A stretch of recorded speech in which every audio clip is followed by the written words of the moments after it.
When an authoritarian movement seeks absolute control, capturing a nation begins with the complete replacement of its objective reality. In late 2025, the administration executed a coordinated purge of independent data-gathering agencies. They removed leadership at the Defense Intelligence Agency, sidelined experts at the Treasury, and abruptly fired the commissioner of the Bureau of Labor Statistics directly after a negative jobs report. Removing these independent experts eliminates the factual record. If inflation spikes or unemployment surges, the state ensures no official third-party math remains to contradict its claims of success. Once the raw data is secured, the state enforces its narrative in real time through the Federal Communications Commission.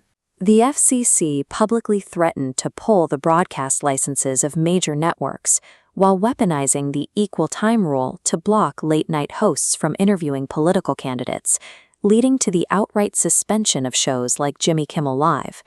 This regulatory intimidation creates a severe chilling effect.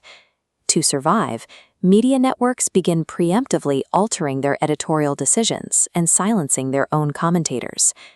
By crippling data gatherers and chilling the broadcasters, the state becomes the sole, unchallengeable narrator of current events. To maintain absolute control, the administration also reaches backward to dismantle any historical record that contradicts the present narrative.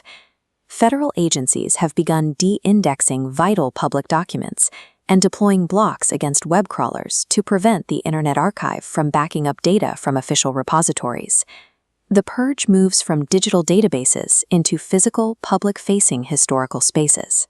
The National Portrait Gallery stripped references to Donald Trump's impeachments from his official exhibit, while the National Park Service scrubbed photographs of Harriet Tubman and content regarding slavery from its official sites.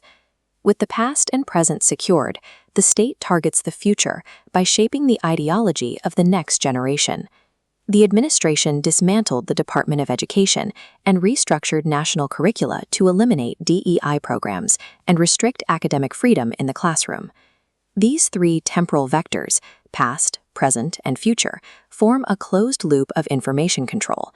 This strategy engineers an environment where only content favorable to a white, Christian, far-right authoritarian ideology remains accessible. This reality capture machine was perfectly diagnosed by the American military decades ago. This is Army Talk Orientation Fact Sheet 64, published by the U.S. War Department on March 24, 1945. It was mandatory reading for American soldiers on how to identify fascism.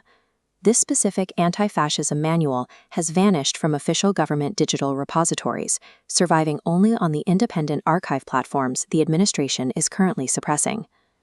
The document warns that fascism consolidates power by seizing control of the press, radio, and schools to ensure a complete uniformity of opinion. These tactics mirror the mechanics of history manipulation described by George Orwell in his novel 1984. Winston Smith's fictional job, locating contradictory records, rewriting them, and destroying the originals, is the mechanical reality inside federal archives and museums today. To normalize this consolidation, the administration has utilized linguistic shifts, such as renaming the Department of Defense back to the Department of War. Changing the language of the government alters how the public perceives state aggression. In 1945, the United States War Department wrote the manual for identifying this pattern of fascist reality capture. Today, the institutions meant to protect that manual are actively hiding it.